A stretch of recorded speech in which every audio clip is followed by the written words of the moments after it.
Welcome to today's Partner Academy Live webcast, Accelerating Your Research with Windows Azure. Kenji, you now have the floor. Thank you very much. So thank you everybody for coming. I hope you can all hear me.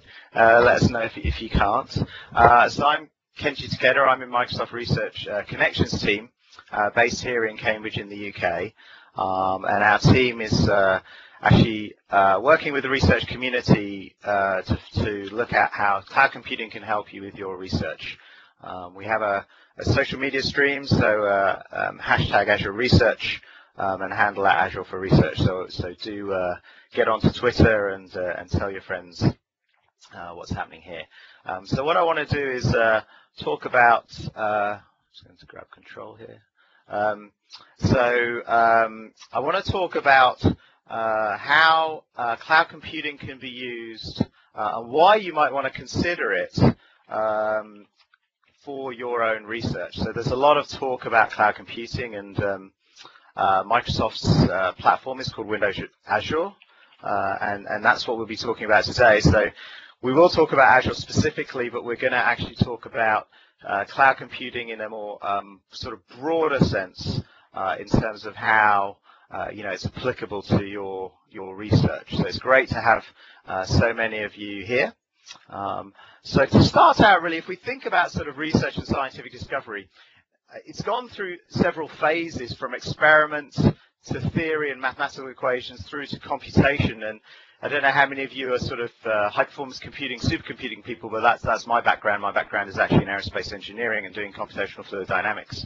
And the middle box here is called the Navier-Stokes equations, and I basically used to spend my time trying to solve that equation, which is pretty much impossible for interesting problems. So we would move to computers to model that, and the picture here shows, for instance, a climate model on a supercomputer to try and solve those problems. And so that, I think, is a framework for how we do research in terms of experiment, observation, theory, and computation. And as we're moving forwards with bigger computers, more sensors, more advanced theories, we're actually moving into a world where data is very critical to what we do. So this idea of data-intensive research, which Jim Gray, one of our researchers at Microsoft Research, coined this as the fourth paradigm of data-intensive scientific discovery, and the fourthparadigm.org, there you can download the book, which explains and has some essays about how this new way of thinking about science is really sort of changing the way we do things. And we think about the scientific process, the research process, where we might acquire some data, we might work with our colleagues before we do some analysis, and then we also have to share those results and then publish and archive and preserve those things. And that's sort of a fairly linear process that I think a lot of us are familiar with. But what's interesting is that if we take that data and we share that data, anybody can actually tap into that. So the Human Genome Project is a good example of that. The Large Hadron Collider is a good example of that. And I think that's what we mean by this fourth paradigm, really, is it sort of unlocks lots of new ways of doing research and with our scientific discovery. So that's the sort of world I think we're moving to. And I think, in pretty much every discipline, we think about particle physics, we think about environmental science and climate change, but it's very interesting in sort of social science and the advent of social media and the internet and gathering data that way, that, again, this model is emerging within those sorts of disciplines. So a lot of people find that difficult. It's quite a shift in the way that researchers are trained. And sort of we imagine a world where what we do at our desks and in our labs, and we do that with our lab notebooks and our laptops and our computers, and increasingly things like tablets and even phones, that actually we want an extension of our desktop, a sort of magic back end that helps us with our problem solving.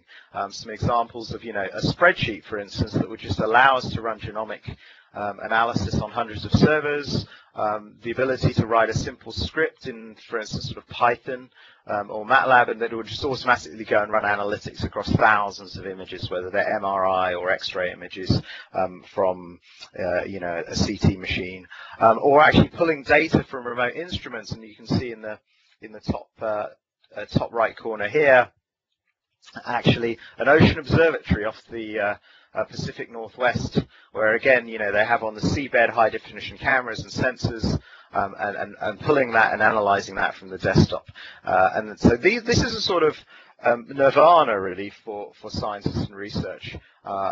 If we could only do this, this would create a real revolution in what we can do. And I think that's where we see cloud computing as one of the enablers, not the only one, but a key part of enabling this new capability for everyone across lots of disciplines. And that's really kind of what we're talking about today in terms of how we can apply that, and also specifically about how you would go about doing that. And this is the first of a series of webinars, really to try and understand, in this case, what cloud computing is good for, and then in the follow-on webinars actually getting hands-on and looking at that in more detail. So I want to talk a little bit about cloud computing. And cloud computing over the last few years has been talked about quite a lot, and I think it's really matured. And that's something where there are definitions appearing, and NIST, for instance, has a definition which is a very precise definition. Here I'm actually going to take those definitions and put them more in the context of sort of research and researchers. So a way of thinking of this is providing on-demand services delivered over the network. And cloud computing now backs so much of what we do. With our smartphones, when we access our email, if I take a picture on my phone, that picture gets uploaded into the cloud, so I can look at that on my tablet or my PC. And so the ability for these services to be delivered over a network connection, be that a wired or a Wi-Fi or a 3G or a 4G connection, is really sort of the essence of cloud computing. Again, we can get into more detail about the exact definition of sort of protocols and things, but I think this sums up what cloud computing means, particularly in the research space.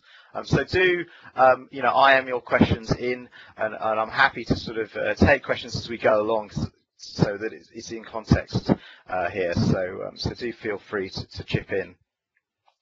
So what's that good for? What it means really is that you can have what you want, whether that's compute or data, or you need to pull data in from devices, or you need to distribute data out to many people, getting what you need. And you can do that today, and with a lot of IT infrastructure that is possible, but a critical part with cloud computing is that you get it when you need it. Sometimes the resources are there, but you can't have it at your fingertips when you need it. And again, that's one of the features of cloud computing that's unique, really, is that you don't have to wait. You essentially have access to what you need whenever you need it, and that's one of the nice things about cloud computing. We'll talk about some specific scenarios in a minute. And what that means is that you can focus on your research. You don't have to worry about, oh, I've got that paper deadline coming up, oh, in 2 months, I better put in a request to get some compute or data resources, because you're busy doing your experiments, you're busy writing your code and debugging your code, and so what you really want to be able to do is focus on your research at the time that's right for you, the particular part of what you're doing, and not have to worry about pre-reserving what you need. You just kind of want it when you need it, and I think that's one of the real beauties of cloud computing. And so I just want to sort of tell a story. So Youngrel Ryu is at Seoul National University, but this is a picture of him when he was at Berkeley doing his research as a grad student. And you can see there in red, that's his PC. And I think, certainly my office used to look like this when I was a researcher, with paper everywhere and my machine and needing to do lots of computation. So he actually is an environmental scientist. And so NASA provides some remote sensing data, this MODIS data set, which it makes freely available to researchers around the world, which is a fabulous resource. And Youngrel had to run calculations against this data set, and it's gigabytes of data. And actually his problem was actually just downloading that data set was a huge problem, and then computing it, because his PC was not powerful enough to do that. And so cloud computing here is really what sort of unlocked what he could do. And so so Youngrel is really a great example of where a scientist in his lab really had a task to do, and he was really constrained by what he had available to him. And there are obviously great resources for researchers and scientists with supercomputer centers, national data centers, and it's wonderful, and cloud computing fits into that ecosystem. And for a lot of scientists, though, actually, I think some of you might be able to relate to this sort of situation. Certainly when I was a grad student and I had access to supercomputers, but still found myself in this situation for a lot of the time.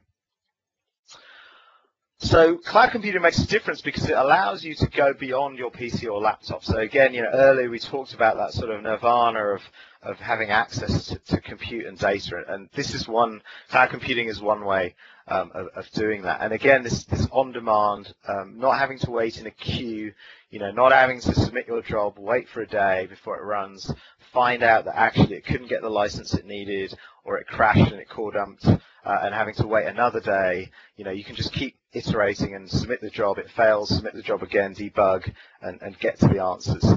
The other thing is the ability to scale out, as with Youngrel, to do these big data computations with gigabytes, terabytes, even getting into petabytes of data, which are just kind of not possible. So this has got a new capability for researchers. The other thing, the cloud is very good at sharing your data in the same way that things like SkyDrive allow you to share photos and files with your friends and family. The cloud allows you to share data with your local team, your university, your collaborators, and more globally. And then, powerfully, we can build services on top of that, and we'll talk about that in a minute. And the other thing with cloud computing is it allows you to pay for what you need. You get what you need when you need it, but again, you pay for it, just for what you need. It's not the only way. You can pay up front for resources that you're going to need over a period of 1, 2, 3, 5 years, but also you can pay on demand as well. So it gives you that flexibility in a similar way to, for instance, a sort of mobile phone type of arrangement. And so that I think sums up what cloud computing can do, for researchers. And what I want to talk about now quickly is then what sort of patterns and when is cloud really applicable. And so I'm just going to go through some of these scenarios of different compute and data scenarios, these 4 key scenarios for cloud computing. So one of them is what we call sort of an on-off workload. So this is where I'm sort of maybe writing some code, experimenting with my theory, doing debugging locally, and then I want to run a big job. And so that could be a batch job. So this is typically how we might use a supercomputer, where we fire off batch jobs, we get the results back, we spend a little while analyzing, or a long time analyzing those results before we then fire off another batch job. And so what we find is we need a lot of compute for a period of time, and then we can do everything locally, and then we want to have some more compute again. And so this is one of the problems is having to queue where you might have a provider, that provides you access to the system, but you're competing for those resources. And with the cloud, because we provide the cloud at sort of a very global scale, essentially we don't have to queue. And you can just switch on the compute when you need it, it switches off when you're done, and that's really good. And it is hard to handle conventionally at a local research group level, at a university level, and the cloud provides a lot of flexibility to do that. So an example of that is this piece of work on stratospheric research. So environmental scientists and engineers at the University of Southampton, where I used to work, you can see here in the bottom corner here, they have a balloon, like a helium weather balloon, and they happen to have attached actually a sensing device. In this case, it happens to be a Windows phone that has various environmental sensors on it. It has GPS. And this is taken at about 70,000 feet in the stratosphere. And then as the balloon's going up, it's collecting data on its trajectory here, and then it's running actually a trajectory calculation in the cloud, beaming it to a phone app so that they can go and recover the balloon. And this is an example of an experiment where they spent a long time planning the experiment, and then they need that cloud compute, for the duration of about a day, and then they don't need it for another month until they need to run another experiment. So, you could do this with a server under your desk, but that server would be doing nothing for the 99% of the time. So the cloud's very good for this on-off sort of scenario of running these experiments. Another scenario is where you're growing fast and you need to scale quickly. And this is, again, all of these scenarios are equivalent for both compute and also data if you're generating data.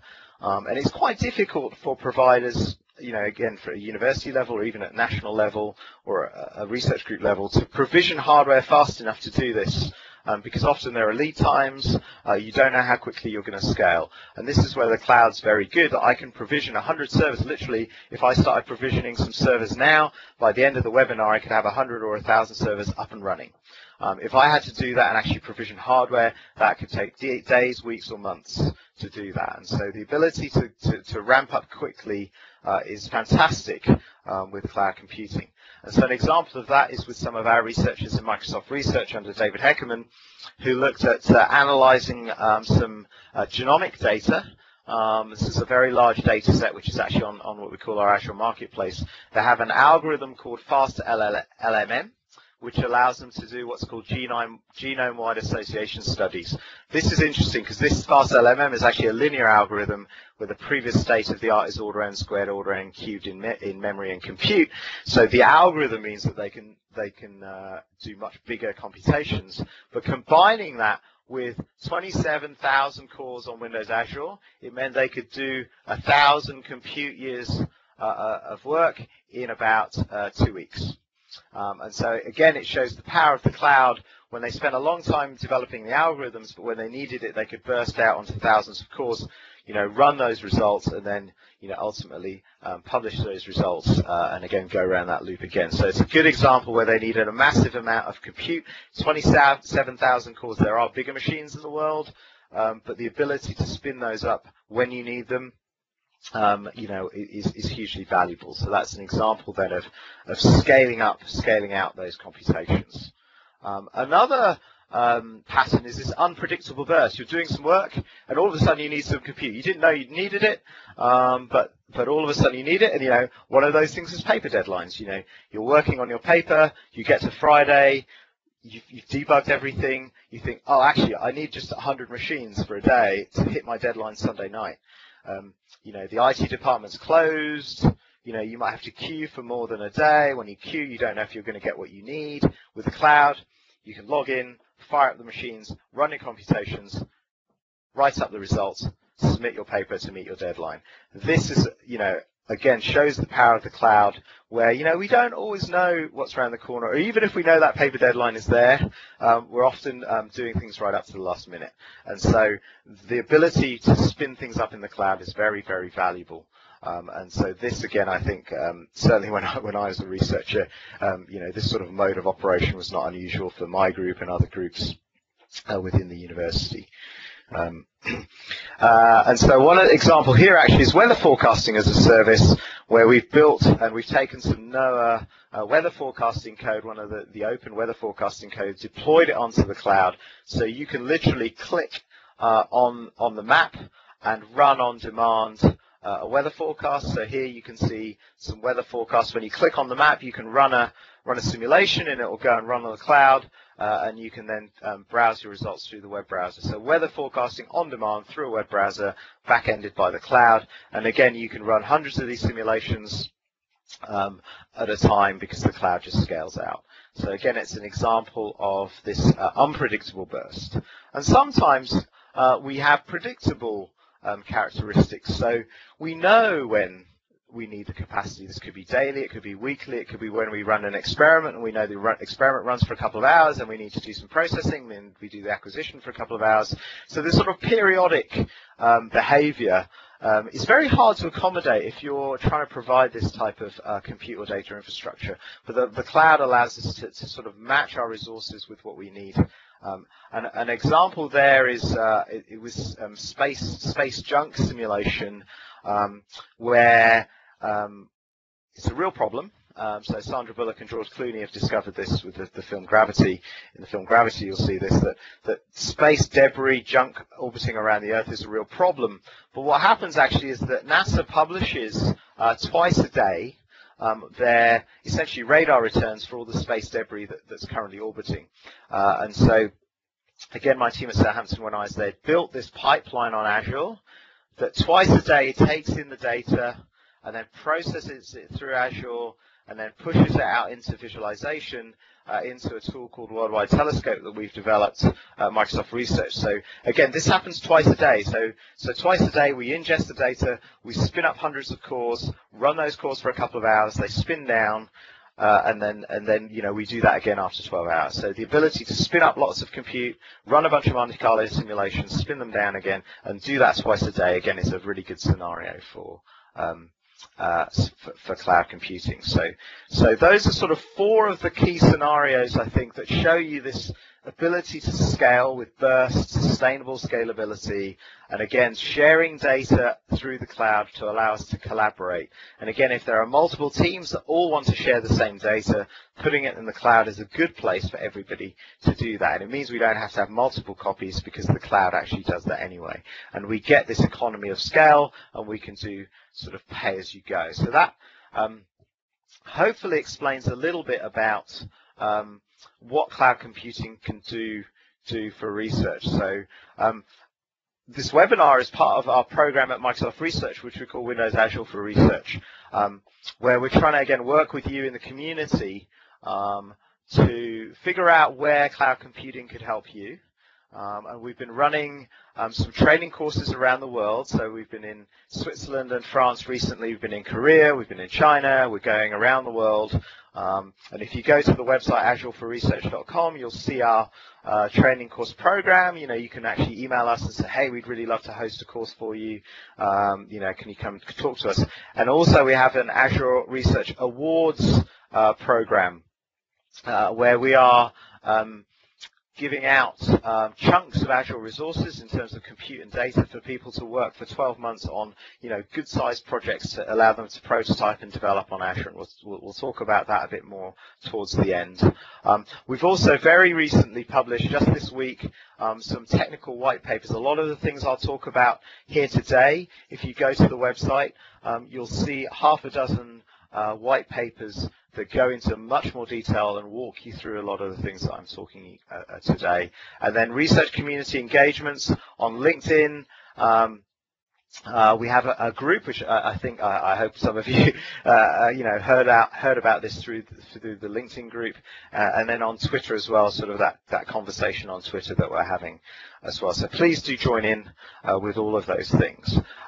So that, I think, was sort of the first half really of the session. I wanted to take you through where cloud computing could be used, and some of those different use cases where cloud computing really makes a lot of sense. So, if you've got questions on that, fire away and ping those in. I actually have a question for you as well. So I think we should have a poll here, Stephanie, on the different uses of cloud. So I kind of wanted to ask you, I've gone through some of those scenarios, just sort of, what sort of things do you think you would think about using cloud computing for?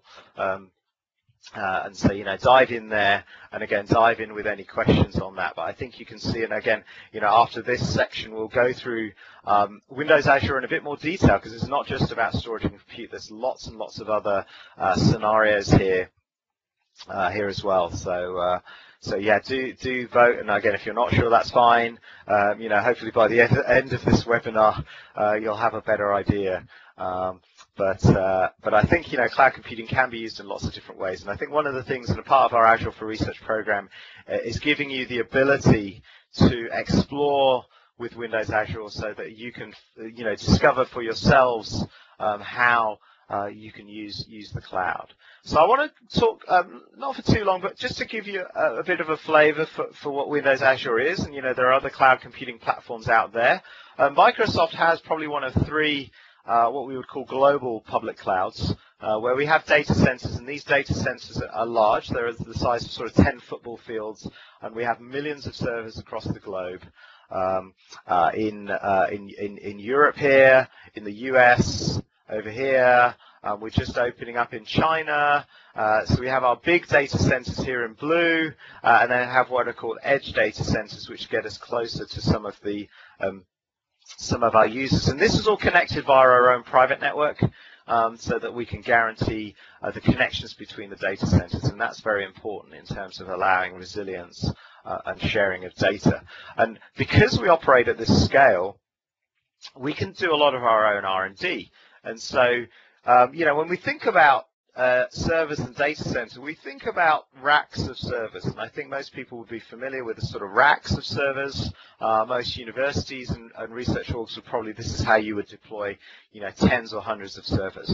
But when we get to the scale of global cloud, we started to think about shipping containers, sort of 40-foot standard shipping containers as ways of putting in servers, essentially having 3 connections out of each container, which would be basically power, network, and cooling. Okay, so 3 connectors, and we plug that container in, plug in those 3 connectors, and we have suddenly hundreds of thousands of servers online. And so that's worked well in some of our, Chicago and Dublin data centers. But we've moved beyond that into what we call IT pack, where we've custom designed what that container looks like. So we don't even have to put up a building. We just put one of these, what we call an IT pack. We put a little covered walkway in between in case it's raining, plug that in, and we can get a data center with hundreds of thousands of servers up in a matter of a few weeks. If you're interested in this aspect, do have a look at what we call Global Foundation Services, because they run Microsoft's data infrastructure across the world. So for instance, with the new kind of Xbox launch, like Xbox One this week, one of the things is the Xbox is backed by these servers, 300,000 servers dedicated to Xbox One in these data centers around the world. Office 365 runs out of these data centers, Bing Maps runs out of these data centers, Bing runs out of these data centers, and so Global Foundation Services can actually do the R&D. They actually are now doing a fuel cell powered container as well. So really trying to get these data centers very, very efficient and green as well. So, we do spend a lot of time, and there are very few companies that can do this at this scale, and we're very fortunate to be one of those companies. And so there are different flavors of cloud computing. What we call is sort of infrastructure as a service, platform as a service, and software as a service. So you can think of this in terms of hosting machines and virtual machines, building out services, and then consuming services. And so that's sort of how we often think about cloud. And when you read about cloud computing, you'll see these acronyms come up. And so at Microsoft, we support all 3 models. And this is a way of thinking about it. If you think about software running on your own machines, you're responsible for everything from the networking stack all the way up to the application. Okay, and if I run, I think about my laptop or I think about a server. When we think about infrastructure as a service, we've virtualized that. Okay, and so we don't have to worry about the hardware level. We worry about everything from the operating system up. And then we can go to a higher level of abstraction, which is what we call platform as a service. This is a little bit more like your mobile phone. If you think about how you use your smartphone, you worry about your applications, you worry about your data. So with my smartphone, I had a problem with my smartphone and I had to get a replacement smartphone, and that was fine because again all my applications and data were backed up in the cloud. I resynced my smartphone and I was up and running within 20 minutes, and I didn't have to rebuild all of this lower in the stack because that's taken care of by my essentially provider, which is the smartphone hardware and my network operator. And then we can go beyond that as software as a service. And if we think about things like email and Outlook.com, other email services, that's really software as a service. And so if you think about this in terms of research terms and what you do as a researcher, the job of a researcher is not necessarily managing this whole stack. The job of a researcher is really delivering a service. We actually talk about now in Microsoft research as a service. And can we build things on top of the cloud that really provide, things like, think about email and that the ability for me to access my email from a smartphone, from a web browser, from a tablet, from a PC, from anywhere. Think about research services, and we'll actually talk about that. Next. And so Windows Azure is about sort of virtual machines, cloud services, and websites. And actually, to go into a bit more detail for some of you who know about these things, we have essentially compute, data, and networking at the bottom here. We support big data and things like Hadoop. Importantly, I think, is that we support multiple runtimes and languages, so things like Python, Java, and we're very open. And so all of our SDKs are available open source on GitHub. So again, it's an open platform. Bring whatever you've got, and we can run that on Azure. And that's something, a real take-home really is that when you play around with Azure, don't be afraid of it. Just come in with what you have, and I'm sure we can support that for you. And so I really want to go through, do pitch in with any more questions on that side as well. So I want to talk about some real examples of research applications on Azure. So, and I want to go back to Youngrel, our friend Youngrel at Seoul National University, and this problem he had. And so he had this problem with NASA MODIS data, and doing that, so we actually helped him to create a pipeline in the cloud that allowed us to download the data actually in the cloud, process it in the cloud, reduce that data using his scientific algorithms so that he could do his science. And it's quite a team, because this was quite, groundbreaking work with folks at MSR, University of Virginia, Berkeley, Stanford. And so a great team of researchers and software engineers to do this. And so this is the pipeline. So NASA has all the data. And the idea was to pull that data from NASA into the cloud. So not previously you would have to download this locally onto your machine, gigabytes of data. But actually we keep it in the cloud. And essentially we have this data processing pipeline where we do map reprojection, and then we're doing actually our scientific derivations and analysis reduction stage. And then this was running on hundreds of nodes on the cloud, and then actually Youngrel could download his data locally. So all of the heavy lifting was done in the cloud, and then he could download the data locally.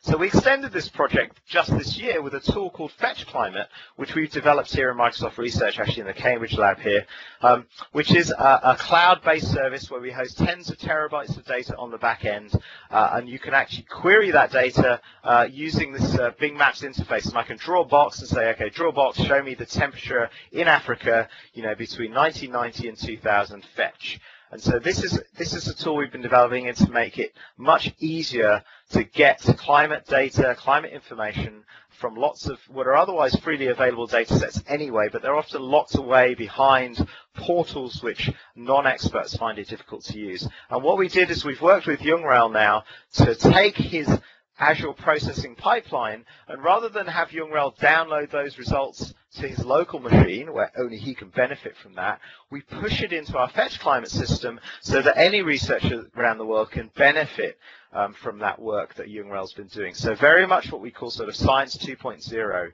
How do we do the analysis in the cloud, scale out, but allow us to share those results? So again, and Youngrel, we presented this in Beijing at our annual eScience conference, and Youngrel's just over the moon that we've actually gone that extra mile with the cloud, not just doing the processing, but being able to share that data. So that's just one example in environmental science. Another example, we have something called the Azure Marketplace, where you can publish data. And in the UK, the Met Office, who supply all of the weather forecasts for the UK, both for civilian, for TV weather forecast radio, but also to the military as well, they've made those forecasts open. So you can go to the Azure Marketplace and you can get the daily forecast, 5 days forwards, the 3-hourly forecasts, and the observation data. So if you do a web search on Bing or other search engines, go to Open Weather Data Azure, you'll come up with this, and you can actually query and get that data. It's a great example of where the UK Met Office, a national organization, had to publish that data and make it open, and they used Windows Azure to do that. And this is servicing something like 500,000 downloads every month, 500,000 requests for this data every month, a very, very important data set. Another example is where we need to do this computation. So we worked on a project called Venus, a European Union project on cloud computing with a team at Newcastle University and Cancer Research UK. They had to do these drug toxicity calculations, so essentially calculating the safe dosage of a drug and trying to do that in silico in the computer. This they used to run on a single server, which would take about 5 years to do the calculation, but they scaled this out onto Windows Azure, and they could then do it in less than a day, half a day. So it's a great example of taking that workload, taking that calculation, which basically you just wouldn't think about doing because it would just take too long in 5 years, and it changes the way they think about the way they do their research. And so again, it's an application, sort of off the cloud. And this is a great piece, and if you look on the Microsoft Research Connections blog, we literally just published a couple of days ago. And it's, again, trying to rethink how we do genomics.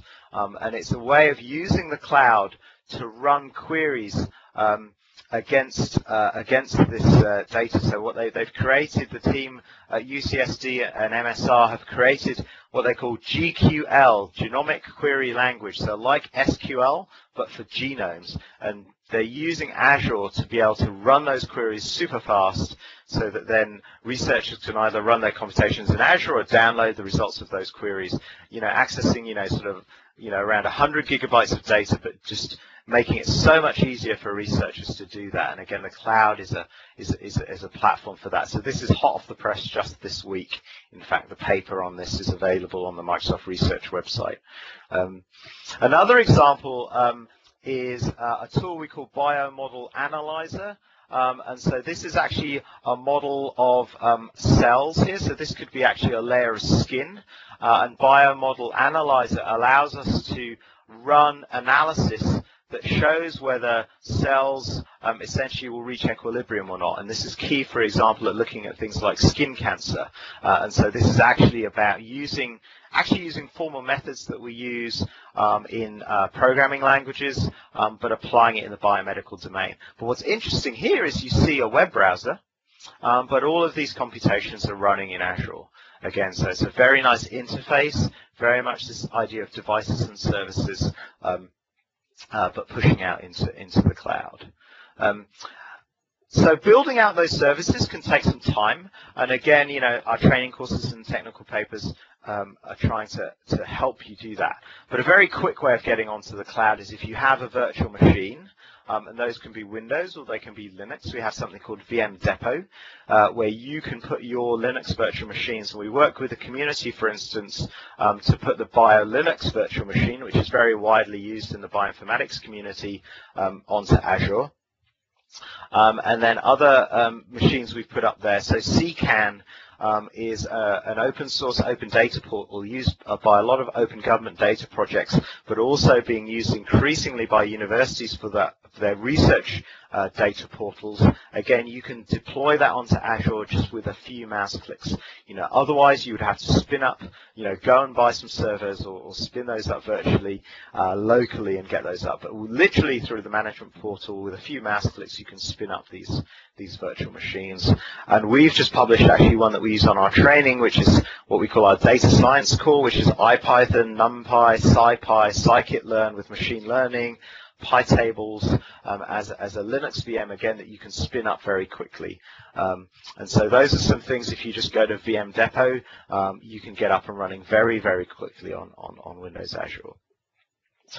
So that really hopefully shows you how Windows Azure can be used across lots of different domains in some of those different modes, infrastructure as a service, through virtual machines, through cloud services and websites, and showing how we can scale out, scale up, share data, all those different patterns that we talked about at the start. So hopefully that's given you a bit of insight into how cloud computing might be applicable in your work. And so again, just as part of our Azure for Research program, the Azure Awards, we awarded 35 awards worldwide in these areas. So in urban science, urban computing, smart cities essentially, in machine learning. The cloud is fantastic for machine learning because you can put large data sets up there and then you can crank these big, learning algorithms against them and then, share those results with people. Environmental science, we've seen some examples with Youngrel, with FetchClimate, and we're doing work in hydrology, for instance. We're doing work around climate change, and some of actually the data sets used for the IPCC assessment report that was recently published, and working on scaling that out onto the cloud. Life sciences, we've seen some great examples on life sciences in biomedical, with medical imaging, with genomics. In computer science, so we've got a great project on recomputation with Ian Gent at St Andrews, and trying to create reproducible computer science research papers so you can click and rerun the analysis of what somebody's done. And again, in engineering and doing work in mechanical engineering and quantitative finance, for instance. So it shows, I think, the broad applicability where some of these design patterns can be applied. across many, many domains. And so again, those are some examples of the awards. We run these awards deadlines every couple of months. So do go onto the website, do talk to us, do submit, because we're really keen to see what your ideas. We're really keen. The idea with those awards is to realize some of your ideas, get you prototyping, developing, deploying on Windows Azure so that you can really benefit from the cloud for your research. To help that, we are running these training courses, and again, we are running those worldwide across every continent except Antarctica, but if there are people in Antarctica who really want to run a course, we can discuss that. But running these courses worldwide. And the webinars here, thank you very much for joining the webinar live. So do, ping us your questions live. But these will be available on demand afterwards as well. So it's another resource for you to work on, and please share these with your colleagues. And as I said, the technical reports are online now, just this week. So do jump on the website, have a look at those. They're very detailed. Some of them are high level, some of them are very nitty gritty. Click here, get your virtual machine up, share your virtual machine on VM Depot. So a broad range of resources for you there. We will be running some research community events, and we have, like with our eScience workshop, and again on the website you'll see some of those events. LinkedIn is a primary mechanism that we're using to disseminate. So again, please, for those of you who haven't joined the group, please do join the group and do invite your friends along as well. And again, with Twitter, with such a vibrant community around cloud computing, research, we're part of the Research Data Alliance, open access, all of those conversations tie into cloud computing. And so very much want to engage with the community globally around that as well. So that's really the program, and this webinar is the first in the series, and we're running a few now. We'd love to get your feedback on other webinars that you would like to see. And we have one on Linux virtual machines, and again, going into detail on how to spin those up. And we've got another one around environmental science, where we've got some of the researchers. We've got Tanya Berger-Wolf at University of Chicago, who's doing some very exciting work out in Kenya, tracking animals, looking at social interactions of animals, and using the cloud to do that, and with some citizen science, for instance, with people taking pictures of zebras in safari parks, uploading those into the cloud, identifying the zebras from their stripes. Fantastic piece of work with Tanya Berger-Wolf that we're working on, and also with our colleagues in Chile working on a project called Live Andes around conserving endangered species in Chile and using the cloud, again, to go out in the field, capture the data, and use the cloud to disseminate and collaborate. So those are some webinars that we've got coming up over the next few weeks. So please do join us for those. So with that, I think, thank you very much for joining the call. If you've got any questions, do sort of fire those into us over IM if you can. So thank you very much for that. And I'll hand over to Stephanie, I think. All right, great. Thank you, Kenji. I've enabled the survey for our webcast. Please just take a moment to enter your email address and answer the survey questions. They're on a scale of 1 to 5, with 5 being the highest. We hope you found today's information helpful. If you enjoyed today's webcast or have feedback on how we can provide you with a better event, please let us know. This concludes today's Academy Live session. All materials from today's presentation will be available through a link that will be distributed via email post-session. I'd like to extend a big thank you to our presenter, Kenji. We'd like to thank you for joining our Academy webcast. You may now disconnect from this call. Each year, Microsoft Research hosts hundreds of influential speakers from around the world, including leading scientists, renowned experts in technology, book authors, and leading academics, and makes videos of these lectures freely available.